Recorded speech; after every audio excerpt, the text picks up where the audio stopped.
to see how something like that could work, and especially how a big action sequence could work without the pictures, if it could visually work. And sure enough, we listened back and we're like, you know what, I think there's something here.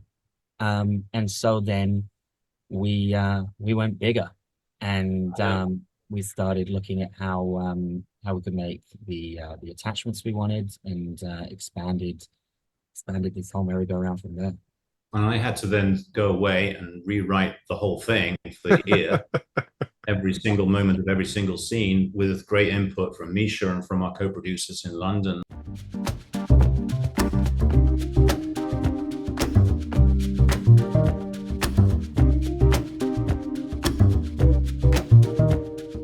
Hey everyone, it's David Stark from Watcher Pass. Today I'm talking to Misha Crosby and John Mawson, creators, directors, and showrunners of Unsinkable, which is launching on Wondery on July 10th, 2024. I'm going to talk to them right now. While you're watching, if you can like and subscribe to this channel, that would be fantastic. Also, a lot. Thank you. Thanks so much for joining me today. I've got Misha Crosby and John Mawson, the creators, directors, and showrunners for Unsinkable, which is coming to Wondery on July 10th, 2024. The first 2 episodes are embarking then, and then we'll get another episode a week until we get all 11. It is a historical drama. It is, a dramatization of a real-life World War II story about this insane ship that did some amazing things with a very small crew and a very small kind of expectation. It is fascinating. I've only heard half of it, but I'm excited to see the rest, and I'm excited to see where this came from. So thanks so much for joining me. Thanks for having us. It's lovely to meet you. Of course. So first question, how did you hear about this story? I mean, there's so many stories of heroism in World War II. How did this one kind of bubble up to you? Well, it came to me because my first job straight out of school was as a deck officer in the Merchant Navy, the Merchant Marine, you'd say here, in the British Merchant Navy. And this story of the San Demetrio is kind of baked into our heritage. And there was a movie that I had seen made in 1943. It's a bit of a clunker, but it's an honest attempt to tell that story. So that's how I knew about it, and I wanted.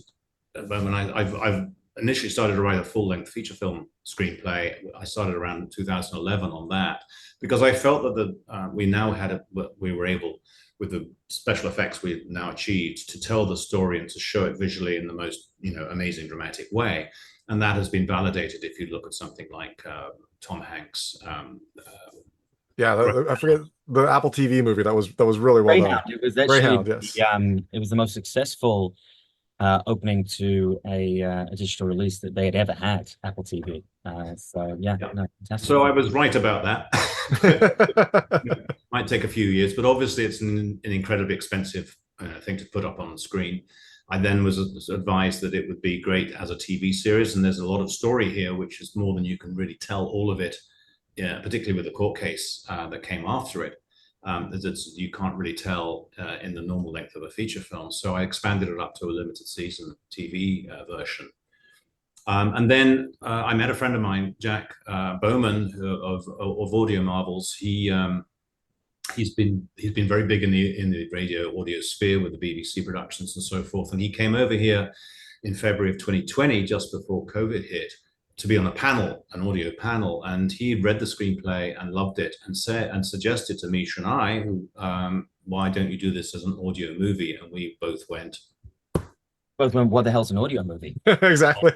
And it was around the time a little thing called COVID-19 had come up, and so it intrigued us for multiple reasons, because we were like, look, what is this? And he goes, well, imagine a feature film, high level, blockbuster sound effects, full sound design, score, orchestral score, but just without the pictures.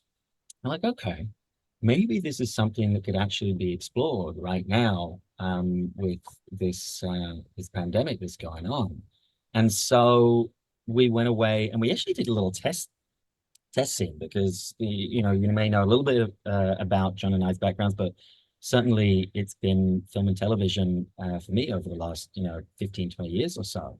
And so working without the picture, as it were, was sort of terrifying. And we wanted to see how something like that could work. And so John punched up about a sort of a 6-minute script or so, which then we took and we went out to just some local actors that we knew in Los Angeles and recorded them. I mean, it was very, makeshift, undercovers, things like that. Just send us something back.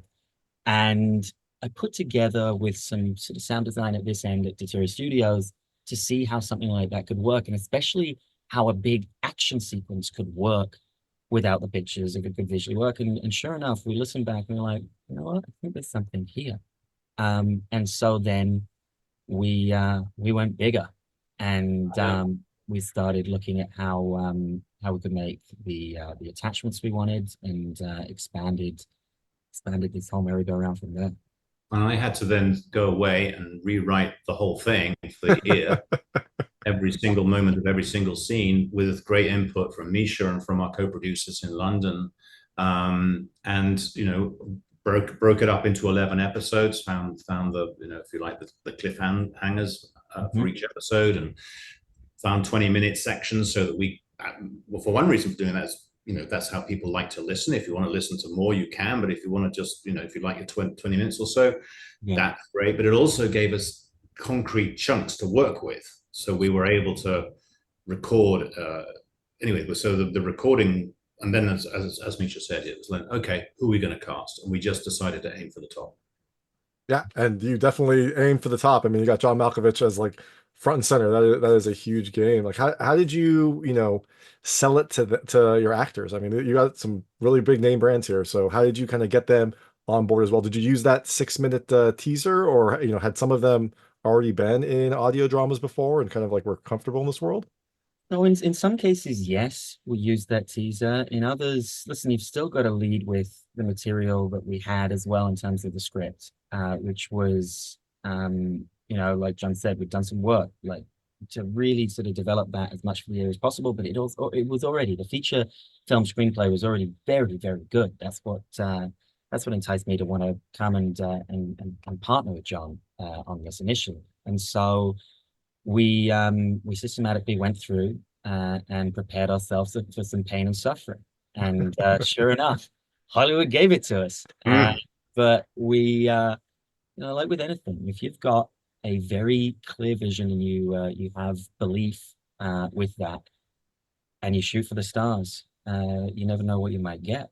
And sure enough, John and I went away. We made our lists of who we thought would be good for each role. Really, just systematically went through, and like with, you know, any other thing we've done, whether it was a movie or anything else, made offers and gave them the material to look at, gave them, you know, the dates that we were going to be shooting, and yeah, lo and behold, we eventually started making our attachments. There's a lot to consider, right? It's not even like, oh, does said actor love this show? They might love the show, but they might be contracted to do a TV show for the next 2 years exclusively and can't do anything else. They might be doing a movie. And so there were just so many different factors to go think about. Of course, there's negotiating fees, negotiating all of those things. But the first one out of the headliners, at least, that we got was Brian. And I remember calling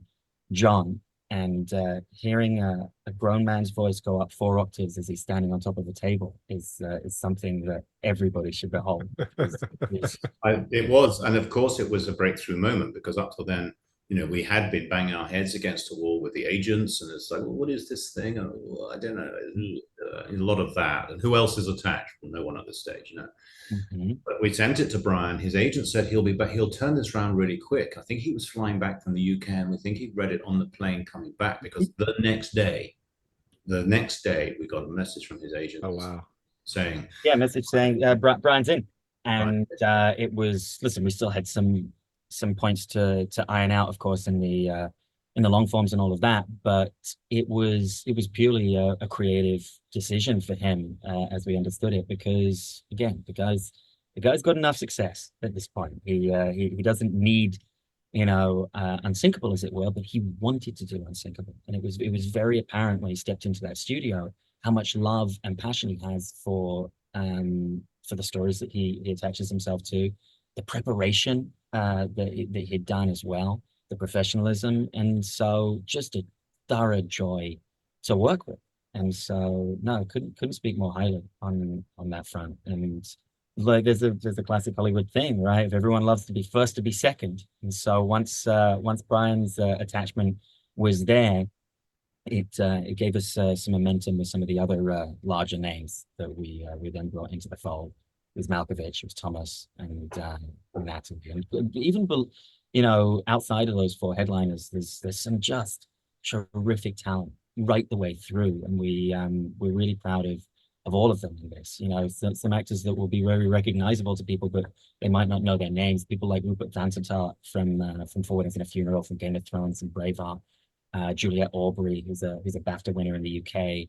We have Harry Hamlin, of course, who is a very close friend of John's. And John, how did you pitch it to Harry? Well, Harry had known about the project and he'd seen me workshop some of it, and he liked my writing. He's seen other stuff I've workshopped, and he's been in actually. And he likes my writing. He's confident I know what I'm doing. And I phoned him up and said, Harry, there's this character that we're looking to record. He has no redeeming features. He's a coward. He's always whinging and moaning and generally trying to get out of doing anything. And I immediately thought of you. And he just laughed like a drain and said, fine, tell me where and when, and I'll be there. And it was as simple as that. And he just told his agents, this is what I'm doing. Don't argue about it. Get the paperwork done. I'm recording next week or whatever it was. Turned up and threw himself into it instantly. Absolute commitment, and for playing entirely against type. This was a thoroughly unlikable character that he plays in there, but he attacks it with absolute honesty and bravery, and he was fantastic. Yeah, sometimes that's a lot of fun, I imagine, like to just go out there and play someone that is very different from you, just so you can like stretch your acting chops. And like I talk to a lot of actors who they like playing the villain because then they just get to like go crazy, and it's just fun to like be something very different. So absolutely, and Brian, he told us that he loved the screenplay, which as a writer you want to hear something like that from someone like Brian. He also said, he was attracted to the role because it's very different to what he normally plays. And he was in the middle of Succession. And here he plays a man of enormous moral character. He's effectively the moral heart of the whole story. Yeah. And so I think he reveled in the chance to play someone nice for a change. And he also revealed that his first 9 years of his professional career, he was in a radio play. And he just loves the medium. And he is so good at it. Yeah, that is awesome. So I'm curious, when you're filming this or recording this, like, do you get the actors in a room? Do you get like key characters together to record and then fill in, or how does this process actually work? How do you like coordinate everything that is supposed to happen when you're like you said, not having the visual aspect of it? We have to sorry, I'll let you do it. Yeah, I was going to say that would have been lovely what you just suggested had that been available to us, and it can happen like that. But because of this little thing called COVID-19. We weren't able to have really any of those sessions with other actors next to each other, which presents some problems, right? I mean, they do it this way in animation, and it can absolutely be done. So we have each individual actor in a booth. We utilize some technology called Source Connect, right? Source Connect is fantastic at giving you high fidelity sound across very large distances. So the intonation of those performances can absolutely hear like they're on the other side of the glass, right? Which for directing was imperative. That on top of the fact that we had film crews there as well, because as you probably have seen from the trailer and certain other aspects of this, there were visual elements there. One is to be able to film those performances. So that was going on simultaneously, as well as said, Zoom links giving us just lower quality feeds as well. So there was a level of being able to interact and direct and shape those experiences and those performances. But it presents the problem at the end of it of, well, the actors aren't in the same space. And how are these scenes going to link up in terms of what if one energy coming out isn't the same as the other? So we just had to be very intentional and specific with our directing choices there, giving guidance on what was going to be going on the other side. We would say, having learned this now, if an actor says they don't need a reader, don't listen to them. Give them a reader. Yeah, because the pacing of a scene is obviously how fast people are talking, what their intentions are, what level of energy has to match, and we mostly did. I don't think a couple of people really we didn't have readers, or mostly it was me and Misha. Yeah, we would just read in when was appropriate, if we felt if either if somebody asked for it or what, and one of us would put the directing hat on, the other one would put the acting hat on. And I we worked very closely together on all of these. Because of my background at sea, I was able to give them the physical environment. What's the sound like in this space? Is it noisy? Is it quiet? Is it surrounded by metal? Are they walking on metal or wood? All that kind of stuff. How loud is the sea? How slowly does the ship roll? So there's going to be a feel to that. I was able to do all of that. And Misha has a great ear for truthful and appropriate performance. So he was able to really get into the performance side of it. And, is the intention there? Is the backstory there? Is the feel there? Is what's going on around you? Is it honest? So we worked on every single recording, and we logged every single take. This is take 5 of scene 3 of episode 10, and we like take 5, maybe 6. Don't like 2 and 3. And then we had to pass all of those to our producer in London, Helen Quigley, who then put the whole jigsaw together brilliantly. Mm-hmm. She did a first pass of that, which is the most arduous pass, let's say. Any editor knows that when you're given, hundreds and hundreds, probably thousands of tracks, really, if I'm being honest. And it's like, well, let's see how this gets put back together. And we are eternally grateful because she did a lot of very good work there, of which then was built on top of from there. But that was certainly the foundation of where we went from. Yeah, for sure. And I think one thing else that's worth thinking about. I mean, yes, it would have been great to have had 5 of the actors in the same room and just get it done, right? But equally, you can then only take the best take, and it may be that 4 of them are great and one of them's not quite there, but you have to use it. Well, not necessarily, because we could all, if you're not talking over each other, you can always. Yeah, you can drop in and out, but essentially you may not be able to. That's true. If there's overlap. If you're concentrating just on one person, you can make sure you get exactly the performance you want on every take until you're happy.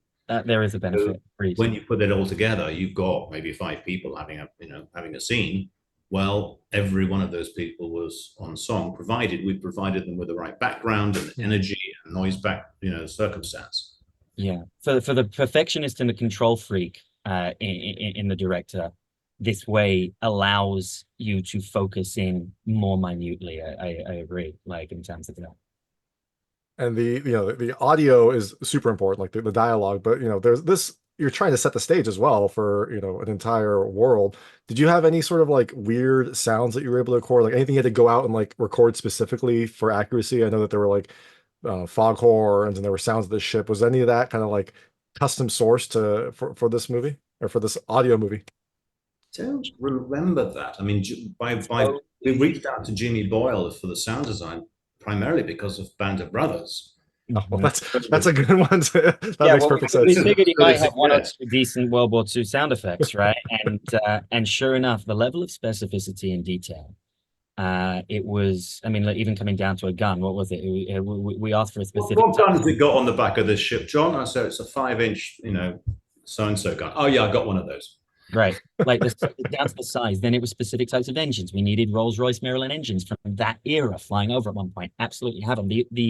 The authenticity that you'll hear throughout the sound design in this, we hope is very, very special for most people to absorb. And you know what? It may just be a surface thing that goes over a listener, and that's fine too. But for anyone that wants to, dig in and listen with the specificity that we've tried to design it for, it'll be there. And with the Atmos soundtrack, hopefully it will actually go over the listener, because you can actually get that literally will go over their heads. Yeah. I guess you understand a little bit about the Atmos system yourself, talking about the hype. Yeah. That was a surprising thing. And I love that like gives this kind of like air of authenticity and this air of like premium attention to detail that you wouldn't get in most kind of like audio dramas that you listen to. So that was a nice little touch also.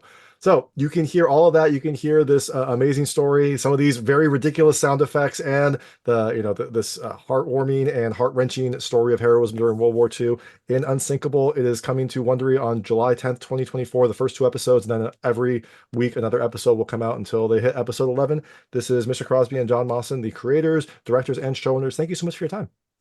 Thank you so much. Thank you. It's been great to talk to you, David. Awesome. Yeah, Thank real you so pleasure. much. That was Misha Crosby and John Mawson talking about Unsinkable, which is launching on Wondery on July 10th, 2024. It is a historical drama about this insane story, the story of this boat that does a lot with a very little during the war. I've only listened to half of it, but it is a pretty exciting audio drama, and I'm excited to see where it goes. If you like this interview, please like and subscribe to this channel. It helps me out a lot. Make sure all my new content goes straight to you. Thank you.